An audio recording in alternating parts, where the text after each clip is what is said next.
This is Wraith from Wraith Rain. I'm an author of serialized gay romance fiction. Every week on this podcast, I'll be reading a chapter from one of my gay fantasy shifter serials called Dragon's Reign. I'll explain at the break how you can find out more about this story and others I write. So let's get to it. Chapter 78. Queen Jahara. Valerius lifted his head. The scents of the continent of Africa swept on the wind to him, the dusty spice of the desert, the warm sweetness of the jungles, the icy rush of the mountains, and the bitter, burnt scent of humanity. Shioni, who was in the middle of relaying who would be their guests for dinner that evening, Marban and Rose, Wally and the Bryces, stopped in mid-sentence as Valerius got up from his throne. "What is it?" she asked, head cocked quizzically to the side. "Queen Jahara is here," Valerius said, and stepped down from the throne. He headed towards the plaza where Caden and Esme stood, arm in arm, gazing out at the horizon that was a wall of glowing white fog. Valerius could see people in the streets staring out at the unnatural phenomena, pointing and talking amongst each other. After all they had endured recently, Valerius hoped they were not afraid of Jahara's sideshow. Shioni quickly followed after Valerius onto the stone plaza, but Ilarion practically pushed her out of the way as he settled himself at Valerius's left side. Tez, seeing Ilarion positioning himself as an equal, did the same at Valerius's right. The urge to grasp both of their heads and knock them together was almost overwhelming. "What are you doing?" Valerius growled. "We should all greet Jahara as the equals we are," Ilarion remarked. The green dragon seemed awfully pleased with himself. Valerius had glimpsed him speaking with Caden earlier. He had almost stalked out there to put an end to it, but the conversation had appeared relatively congenial, and Caden had made no signs of distress. "And why are you scampering beside me, Tez?" Valerius asked. "Because the green dragon is lesser than the gold," Tez said with a wink at him.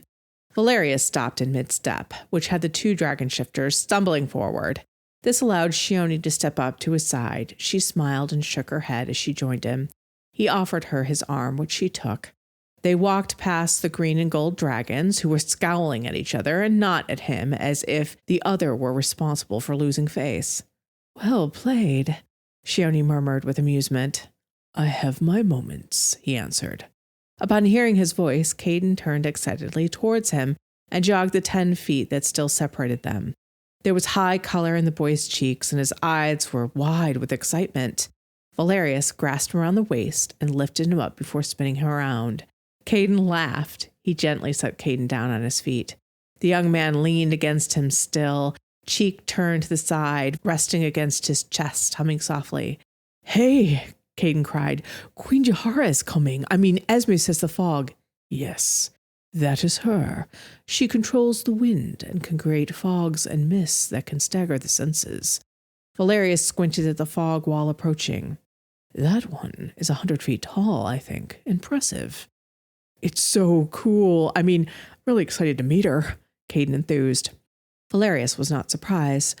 Queen Jahara rarely left the continent of Africa, which was her entire territory. Yet much was known about her, as the causes she supported were wildly popular. With her stewardship, all of the African nations had entered a time of historic prosperity for all of their people, and not just the lucky or corrupt few at the top. The African wildlife that ignited so many people's imaginations not only was protected under her reign, but thriving. Creatures that were feared to be near extinction were making huge comebacks, and she had merged her conservationism with technology. Science and nature combined in ways that had only been imagined in books and on the screen. It was indeed Afrofuturism taking place. Caden went on. "She's like the person on climate change and space technology, and Queen Jahara is a wise steward of her territory, and," Valerius sighed, "some would argue the whole of the planet." "Yeah, I heard that all the cities now are completely green, and she's introducing hover cars essentially, and..." "Yes," he replied dryly. "And people are actually getting chips implanted, and..." "Yes, she's wonderful, yes," and Valerius interrupted with a sigh. "I hear quite enough about all of that from President Goodfellow." Caden grinned at him. Are you jealous of Jahara's good press? Valerius sniffed. Never. Caden got up on his tiptoes and kissed Valerius's nose. You shouldn't be jealous. You're wonderful too. Not in the aspirational way that Jahara is. You're just a little scarier, Caden grinned. Jahara would not actually be pleased by that, Valerius said dryly. At least she wants her enemies to fear her and her friends to love her, though she has few of those. Caden cocked his eyebrow in surprise. I know that she pretty much has instituted a matriarchy in her territory, and that took some violence in the beginning, but that things are pretty peaceful there now, right? They are, because she has an iron grip on her people, as strong as Ilarion does, but in a slightly different way, Valerius explained. She has more of a velvet glove over that iron fist. Oh. She does not trust people easily, Shioni remarked mildly, which really was mild. Jahara believed the worst of people, but then again she'd been given reason to by the nearest and dearest to her. Why? Caden asked, his gaze flickering between him and Shioni. Their eyes met. How much to tell? Normally dragons were reticent about telling others of their creation stories, but each of them knew one another's, and Caden was one of them now. Valerius said, Her father bartered her to others to pay his debts. Bartered? Caden's forehead furrowed and then cleared as horror crossed his face. You mean sold her body to... Yes. Valerius frowned. Just talking of this angered him.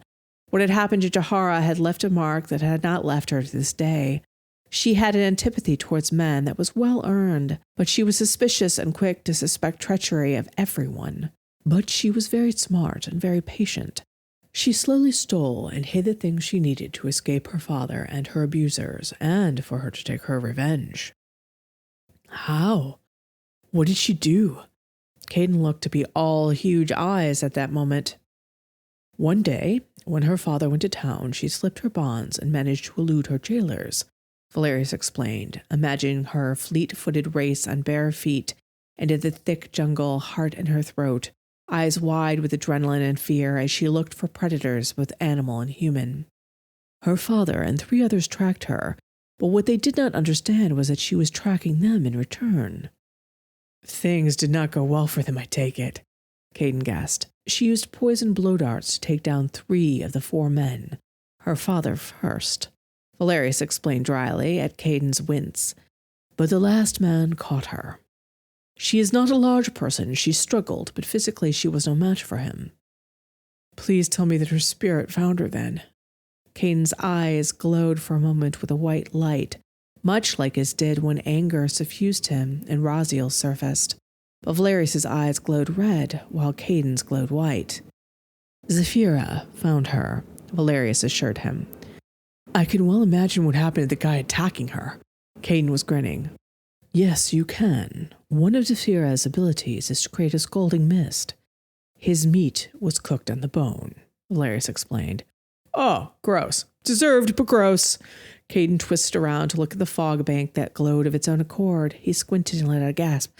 I see a line of cars? Yes, Queen Jahara, unlike some people, would not assume dragon form in my territory without permission, Valerius stated with a side eye at Ilarion, who pretended not to notice. So she's able to use one of her gifts without shifting, Caden mused. All of us can to a certain extent, Ilarion said, which surprised Valerius. The green dragon held what gifts he had and could use very close to his chest. What can you do, Ilarion? Caden asked innocently. Valerius met Ilarion's gaze. He shrugged at the green dragon, basically telling him that he had opened the door. Now he had to decide whether to walk through the open doorway or have it hit him in the face. I can do things, Ilarion muttered. Things? Ted smirked, scenting a teasing moment appearing. Ilarion's eyes narrowed at him. Yes, things that I will tell Caden at another time if I so choose, and... Telling him you have poisoned breath is hardly news, Tez pointed out. I'm betting that's all you can do. Ilarion's eyes narrowed more. I can assure you that if I wished, I could melt the flesh from your bones right now with... Guys, not everything is a fight, Caden interrupted gently. Oh, anything can be made into one. Tez smiled winsomely. Caden shook his head. He wasn't angry, but he said firmly, "Some aren't worth it." "I'm just teasing the green meanie," Tez pouted. "Yeah, I know." Caden shook his head as if Tez were a big child, which he sometimes was. "And Alarian?" The green dragon lifted an eyebrow. "You're big. You're bad. Everybody knows it. Happy?" Caden asked. Alarian pursed his lips and then laughed. "Perhaps happiness is overrated, but I am content that the truth is known."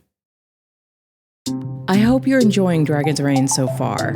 Many more adventures await our dragon shifter couple, but not until the next episode. If you're looking for another story full of hot heroes, romance, and magic set in an alternative world, check out the first book of my series, Cinders and Ashes. Cinders and Ashes is an elaborate gay retelling of Cinderella, but it's so much more than that. It's set in a world with forbidden magic, an heir made to work as a servant at his own estate, hidden heritage, enchanted wolves, and a king who wishes to marry for love. A link to book 1 is in the description below. Tez rolled his eyes. Stroking his ego won't help Caden. He's a bottomless pit insecurity because he knows that Valerius could wipe the floor with him. Valerius grinned, but hid it by stroking his beard. Alarian growled, showed his teeth, and went over to the railing, pouting. Caden turned back to Valerius. "Tez is right," Caden whispered. "But hey, you aren't insecure." Valerius kissed him. Esme smiled at Caden. "I'm curious what all of your and Iolair's gifts are." "Yeah, gifts. I guess I have those." Caden smiled uncertainly. It was more of a question than a statement. "He is still unsure of himself, Raziel," Valerius said. Raziel, who was resting its chin on its front legs, let out a breath of smoke, showing that it, too, could obscure the air just as well as Zephyra. "Iolair is strong, if small. Special." "Special how?" Valerius lifted an eyebrow. "Special." Raziel's face was obscured by smoke, except for its red eyes. "You are of no help, Raziel." "You seem to have gifts that counter ours so far, Caden," Tez remarked. "The ability to force us back to human form, for one, which means that, even though you are the smallest dragon, you become the largest in comparison."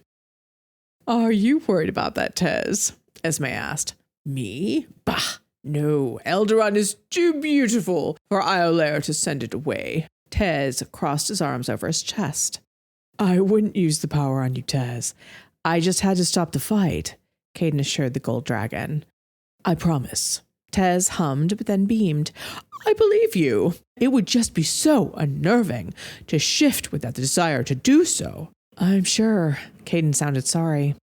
Valerius nearly rolled his eyes. "Alarian had it coming." "Yeah, he did. Besides, it didn't hurt him permanently or anything," Caden murmured. "Only his pride, dear," Esme remarked as she looked at Alarian's back that was stiff as a post. "I do not think that it will ever recover." "What a shame," Valerius remarked dryly. Kayla suddenly burst out of a side door, dragging May behind her like a kite. "Is she here? Is she here yet?" Kayla cried as she pulled May all the way to the railing and then leaned them both over the side so that they were dangerously close to falling over. With the hand that wasn't surgically attached to May's wrist, she waved frantically at the fog bank.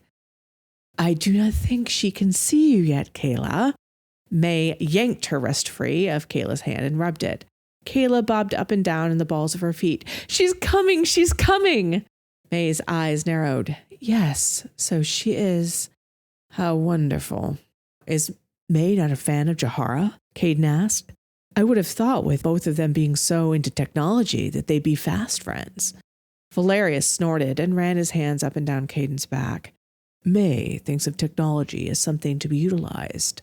Jahara views it as something to be coaxed." "Huh." Caden frowned. "Jahara views May as part of the problem in many ways." "She believes that technology can be abused. It's absurd." May sneered. She smoothed her hand down the front of her crimson silk shirt and black pants.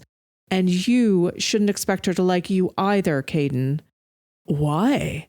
Caden frowned. May, it is not all men that Jahara dislikes, Shioni said firmly.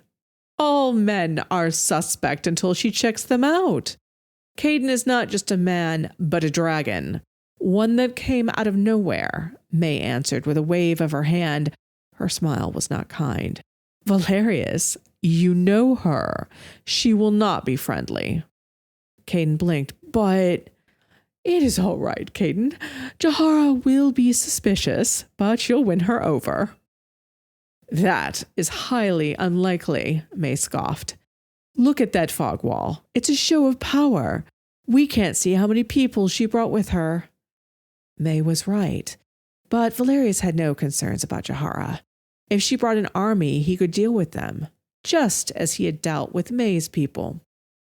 May is not so brave without her mechanical men, Alarion snorted.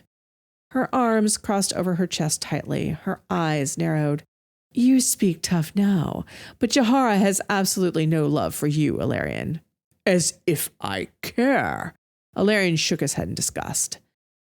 Not even you can ruin the iridescent dragon's appearance, Kayla cried at Alarion. She was still bobbing up and down eagerly. You two are great friends, Kayla? Caden asked with a gentle smile. Indeed, Saphira and Lana are close. Saphira's scales are brilliant, shimmering purple, blue, and green. She has orange wings. She is beautiful, Kayla said with almost childlike enthusiasm. Wow, she sounds amazing, Caden responded kindly. She has always been good to the creatures of the sea. I am certain she will like you too, Caden, Kayla assured him. Valerius put an arm around Caden's shoulders. Indeed she will. Unspoken but heard by all was the addition, or she will regret it.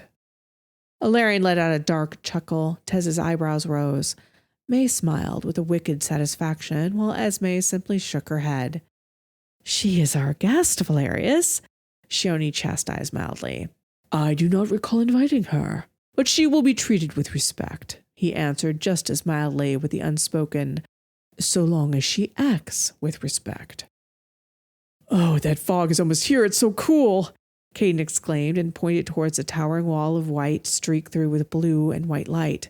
All of them went over to the railing to watch as the fog wall reached the bottom of the mountain that housed Reach.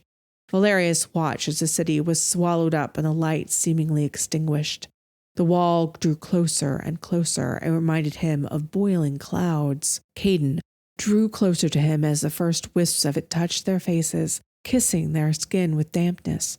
If Jahara was attacked, this cloud would have been a scalding mass, which would have burned flesh from bones, cooking people where they stood in their own fat and turning lungs to leather. But it was not. It was merely a parlor trick. She thinks we cannot see her in this pea soup, Raziel muttered. The moment she gets close to our jaws, she just wants to appear before us as if by magic, Valerius stated with mild exasperation. The fog completely obscured the plaza now. The very top of High Reach was covered over as well. He could barely see Caden, who was mere inches from him. But Valerius turned to look towards the center of the plaza nonetheless, certain Jahara was there. Caden clung to him, clearly discombobulated by the thick whiteness all around him. Then the fog disappeared. It did not lessen and drift away. No, it simply vanished. And 10 feet from him was Queen Jahara and her retinue of matriarchs. She wore bold, bright colors that shimmered in the dusk light, a crimson skirt that flared wide at the knee down to her feet, a loincloth of pink over it. There was a slash of bare skin over her midriff showing a flat, muscled stomach. Her top was made of fine blue and gold material. Bracelets lined her forearms and others curled around her upper arms. A large gold choker encircled her neck, and a single gold circlet was around her forehead. Jahara was beautiful and elegant and imposing. Even if she were dressed in rags, one would know she was a queen. She wore her nobility like armor. While Jahara appeared to be a woman in her late 20s, the women who surrounded her were of all ages, from one that looked no older than 13 to others that were clearly grandmothers or great-grandmothers. Many of their dark-skinned faces reflected lives that had not been easy. Many of these matriarchs had done back-breaking labor for over half a century, while others had been the heads of companies, lawyers, and doctors. They were the wisest women from villages and cities all over Africa. In order for an idea to reach Jahara's eyes and ears, it had to get past them, and they had advised her well so far. Jahara's green eyes fixed on Caden. Her expression was as hard as diamonds for a moment, the suspicion that May had credited her with showing full on. But then it softened into something much closer to confusion. Caden, in a sweater too big for him, with those big innocent eyes, hardly looked the part of any villain. Not that looks couldn't be deceiving, but still. For his part, Caden was staring at her with amazement and interest. Jahara blinked and quickly looked away from the young man, as if he affected her in ways she had not expected. Her gaze landed on Valerius. He knew better than to expect a bow. Jahara bowed to no one, but she did incline her head, as did her wise woman in greeting. "King Valerius, thank you for your hospitality," Jahara intoned in her rich, low voice. "You are most welcome, Queen Jahara. I am pleased to have you in my territory." Valerius answered coolly. He was polite, but his displeasure hosting all of them was not lost on anyone. Before she could respond, there was wild clapping, and Kayla barreled out of the group and dashed towards Jahara. There was a faint smile on Jahara's face before it was obscured by Kayla engulfing the smaller woman in a hug. Then Kayla spun her around, much like what Valerius had done to Caden. "Jahara, I've missed you. That was a wonderful trick to appear like that." Kayla squealed in delight. "Kayla, I am happy to see you as well. My heart sings, my sister. But please, set me down," Jahara said to the turquoise dragon with a self-conscious laugh. Kayla gave her one more squeeze before setting Jahara on her feet again. "You must not be so formal, Jahara. You are here among friends." Jahara's gaze swung to May. Friends." Kayla clasped both of Jahara's hands in hers, and just like with May, she tugged the other dragon queen after her right over to Caden, like a proud child showing another child her toy. Kayla gestured to Caden. "This is Caden. His spirit is Iolaire. He is the white dragon," Kayla exclaimed. "And Caden, this is Jahara." Shioni was looking down studiously, her lips twitching suspiciously. Esme did not hide her amusement at all. Alarion stared up into the air, letting out sighs of boredom. Tez looked like a little boy looking for an opportunity to tug Jahara's ponytails, if she had any. Caden smiled sweetly and said, "It is a pleasure to meet you, Queen Jahara." He extended his hand, and Jahara hesitantly took it in a loose grip. "And you, King Caden?" She answered, "Oh, I'm not." "Yes, Caden, you are," Valerius reminded him softly. Caden blinked. Okay, sure." "You do not claim your title?" Jahara's sculpted eyebrows lifted. "You do not wish territory?" Jahara pressed. "Well, You are always there when tragedy strikes." Jahara's eyes narrowed. "Now, no, that's not always true." Caden looked alarmed. "None of these terrible things are Caden's fault," Valerius informed her coldly, "as you will discover at dinner." Jahara tilted her head to the side. "I am all eyes and ears, Valerius. I cannot wait to hear the explanation for how Caden and Iolaire do not live up to their name and history." I hope you're enjoying Dragon's Reign so far. Dragon's Reign is free for you to enjoy, but not free for us to make. There is a whole team working with me for audio editing, artwork, graphic design, and custom music. Most YouTube channels and podcasts have sponsors and take ads, but because of the kind of content we make, we can't run ads or get sponsors. Instead, we have other ways you can support me and the team behind this gay romance audiobook. One easy way is to buy or borrow my books from Amazon. They are all gay romance set in alternative worlds with vampires or shifters and other magical beings. You may not know that even if you borrow books with your Kindle Unlimited subscription at Amazon, they are free for you, but they still earn us money. The books are published under the name Ex Aratare, which actually means wraith in Romanian. And if you love audiobooks, you can get professionally narrated versions of every one of my books on audible.com. The link to my author page is in the description below, as well as to the first book of the series I think you'll really like. Thank you so much for your support.